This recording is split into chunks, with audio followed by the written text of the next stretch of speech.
لا إله إلا الله لا إله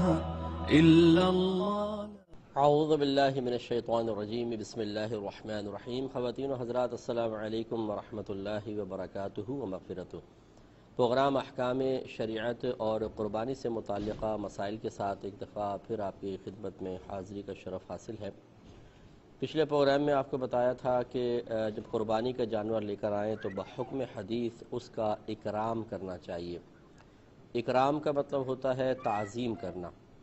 اور قربانی کے جانور کی تعظیم کی صورتوں میں سے یہ ہے کہ اسے کھلائیں پلائیں، اسے اذیت سے بچائیں، جیسے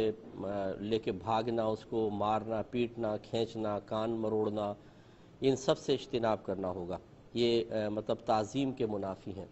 اسی طریقے سے بھوکا پیاسا رکھنا یا دھوپ کے اندر باندھ دینا یہ غلط ہے۔ یوں ہی اس کا ایسا کوئی بھی اس کے ساتھ طرز عمل کرنا جو استہزاء کا باعث بنے، مذاق اڑانے کا، جیسے مذاق کرنا ہو، چھیڑ دیا جانور ایک دم بد کا، سارے ہنس رہے ہیں اس کے اوپر، اس طریقے سے قربانی کے جانور کے ساتھ کرنا یہ شدید سخت منع ہوتا ہے، اور یہ گناہ کی بھی بہت سی صورتیں بن سکتی ہیں۔ اس لیے جب گھر میں لے کر آئیں تو اگر باہر اس کو گھمانے لے کے جانا بھی ہے تو ذرا ادب اور تعظیم کے ساتھ، چھیڑ چھاڑ کرنا اس کو اور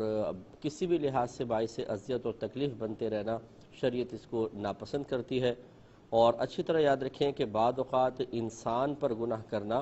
یہ ہلکا ہوتا ہے، جانور پر گناہ کرنا زیادہ سخت حکم رکھتا ہے، اور اس کی وجہ یہ ہے کہ انسان سے تو آپ معافی مانگ سکتے ہیں، یا بروز قیامت اللہ تبارک و تعالیٰ آپ کی نیکیاں اس کے نام اعمال میں ڈال کر، یا اس کی برائیاں کچھ برائیاں آپ کے نام اعمال میں ڈال کر صلح کروا دے گا۔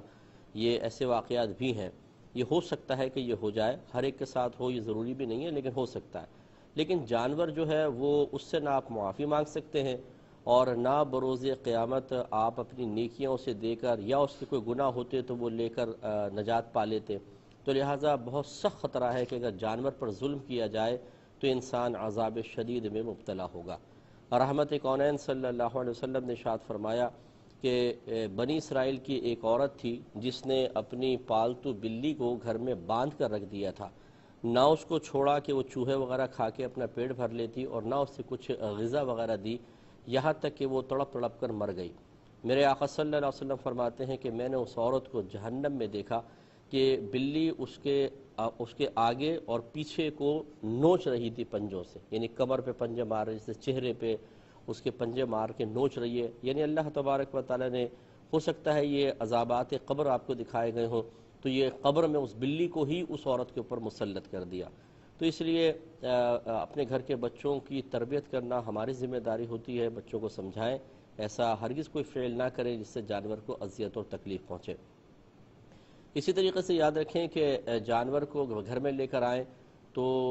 اس سے کسی بھی قسم کا ذاتی نفع اٹھانا منع ہوتا ہے۔ مثال کے طور پر گائے ہے، وہ دودھ دینے والی ہے، تو آپ نے دودھ نکال لیا، دودھ پی رہے ہیں، یا چائے بنا لی اس کی، یا بالفرض بیچنا شروع کر دیا دودھ کو، یہ سب غلط ہے۔ اگر دودھ نکالنا ضروری ہو، جیسے کہ بعض اوقات ایسی گائے ہوتی ہیں جو دودھ دے رہی ہوتی ہیں اور دودھ نہ نکالا جائے تو اس کو اذیت اور تکلیف ہوتی ہے، ایسی صورت میں دودھ نکال کر بغیر ثواب کی نیت کے نکال کر صدقہ کر دیجئے، تو انشاءاللہ آپ کو ثواب حاصل ہوگا۔ اس میں ثواب کی نیت کر سکتے ہیں، اس میں کوئی مسئلہ نہیں ہے، لیکن آپ سیل آؤٹ نہیں کر سکتے۔ لیکن اگر بالفرض کسی نے بیچ دیا تھا یا چائے بنا کر پی لی تھی، تو آپ اندازہ کریں، غور کریں کہ اس کی کتنی قیمت ہوگی اس دودھ کی، اتنی قیمت صدقہ کرنا ضروری ہوگا تاکہ خالصتاً قربانی اللہ تبارک و تعالیٰ کی بارگاہ میں پہنچے، کیونکہ دودھ بھی قربانی کا جز ہے، اور گویا کہ آپ نے اگر اس کے جز سے قربانی سے پہلے نفع اٹھایا تو یہ شرعاً جائز نہیں ہے۔ ایسے ہی دمبے وغیرہ ہے، اس کی آپ نے فرض کر لیں کہ وہ بال وغیرہ اتارے، وہ کسی کو بیچ دیے، یہ بھی صحیح نہیں ہے۔ اگر بال وغیرہ اتارتے ہیں، اون اتارتے ہیں، تو وہ کسی کو آپ صدقہ ہی کریں گے، اس سے استفادہ نہیں کر سکتے۔ بعض اوقات حاملہ جانور آ جاتا ہے، حمل ہوتا ہے، ایسی صورت میں پہلی بات تو یاد رکھیں کہ اولاً تو ایسا ہی جانور لے کر آئیں کہ جو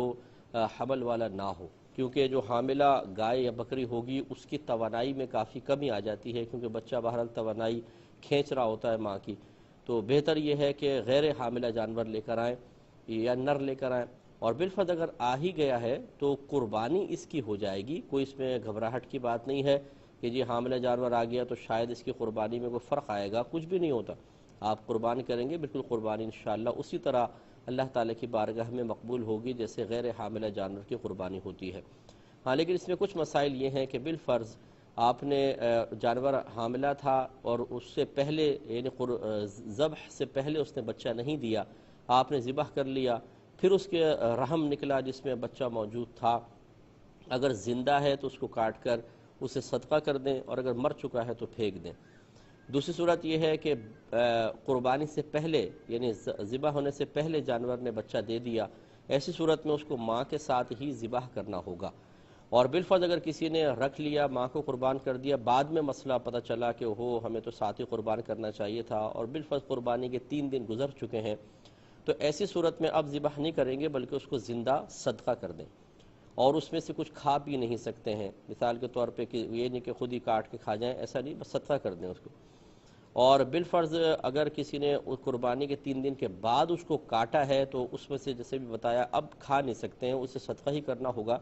بلکہ کٹنے کی وجہ سے اس بچے کی قیمت میں جتنی کمی آئی وہ کمی بھی ہمیں صدقہ کرنی ہوگی۔ اور بالفرض اگر کسی نے اس کو پال لیا اور اگلے سالوں میں جب وہ عمر اس کی پوری ہو گئی تو وہ قربان کرنا چاہتا ہے تو یہ نہیں کر سکتا، یہ جب کبھی آپ کو شعور حاصل ہو اس کو صدقہ ہی کرنا ہوگا، کاٹ نہیں سکتے ہیں۔ اگر بالفرض اگلے سال مثلا بکری نے بچہ دیا تھا اور ایسے دن ہو گئے کہ پورا سال گزر گیا، اب 1 سال کا تقریباً بکرا ہے آپ کا،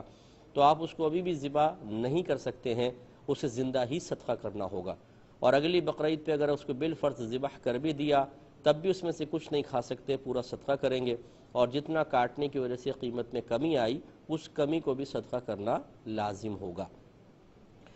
یہ یاد رکھیں کہ قربانی کے جانور کو اس طریقے سے ایک دوسرے کے سامنے ذبح کرنا کہ اس سے کسی جانور کو دوسرے جانور کو وحشت پیدا ہو، یہ شرعاً جائز نہیں ہوتا۔ رحمت کونین صلی اللہ علیہ وسلم نے ارشاد فرمایا کہ ایک جانور کو دوسرے جانور کے سامنے ذبح مت کرو، اس سے ان کو وحشت پیدا ہوتی ہے، تو اس لیے علیحدہ علیحدہ کوشش کرنی چاہیے، لیکن جب بکثرت معاملات ہوں کہ جانور بہت زیادہ ہیں اور باندھنے کی جگہ نہیں ہوتی تو پھر ایک بامر مجبوری ایسا ہو سکتا ہے کہ آپ سامنے کاٹ دیں، لیکن بہتر یہ ہوتا ہے کہ جانوروں کو علیحدہ باندھا جائے اور دوسری جگہ اس کو کاٹا جائے، اور اس کی وجہ یہ ہے کہ جانور علم تو نہیں رکھتے لیکن شعور رکھتے ہیں، ان کے پاس عقل نہیں ہوتی، شعور ہوتا ہے، یعنی احساس ہوتا ہے، عقل نہیں ہوتی، یہ تانے بانے تو نہیں ملا سکتے، کنیکشن چیزوں کے نہیں ملا سکتے، تعلق ایک چیز کا ایک واقعے کا دوسرے واقعے سے نہیں ملا سکتے کیونکہ عقل نہیں ہے، لیکن کم از کم احساس اور شعور تو ہے، اسی لیے اگر آپ کسی مادہ کا بچہ اٹھانے لگیں تو وہ فوراً جو مادہ ہے وہ حملہ کر دیتی ہے اور اپنے بچے کی حفاظت کرتی ہے، یا آپ کے پتھر اٹھاتے ہیں اور کتا سامنے سے دیکھ رہا ہو تو وہ سمجھ جاتا ہے کہ یہ حضرت کے کیا کیا اس وقت پاکیزہ خیالات ہیں، تو ان کا اندازہ کر کے فوراً وہ بھاگتا ہے، تو یہ کوئی علم نہیں ہے، یہ عقل سے وہ نہیں حاصل کر رہا بلکہ ایک شعور اللہ نے رکھا ہے، ایک احساس اور شعور، اور تو شریعت اس چیز کا خیال کر رہی ہے کہ ایک جانور شعور رکھتا ہے، اگر آپ اس کے سامنے اس کو دوسرے کو اس کے سامنے ذبح کریں گے تو اس کو تکلیف ہوگی، تو جب ایک جانور کی تکلیف کا اس قدر خیال ہے تو پھر ہمیں انسانوں کے بارے میں خاص طور پر سوچنا چاہیے،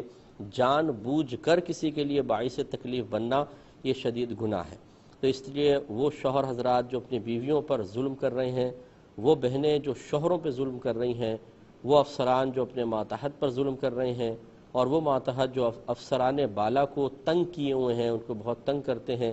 اور اپنی بعض چیزوں کی بنا پر، اپنی صلاحیتوں کی بنا پر اس کو مجبور دیکھ کر بلیک میلنگ کرتے ہیں، ان سب کو توبہ کرنی چاہیے۔ اسی طریقے سے لفظ بلیک میلنگ بھی آئی گیا تو بہت سے لوگ ایسے ہوتے ہیں کہ کسی کے ویک پوائنٹ حاصل ہو جاتے ہیں، پکچرز وغیرہ حاصل ہو جاتی ہیں،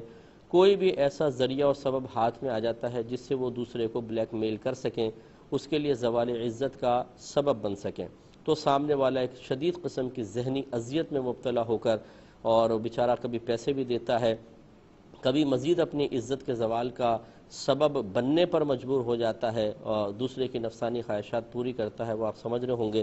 تو یہ سب حرام اور شدید گناہ کبیرہ ہے کہ جب ایک جانور کے بارے میں اتنا خیال کرنے کا حکم ہے تو انسان کے ساتھ تو بدرجہ اولا ایسا نہیں ہونا چاہیے۔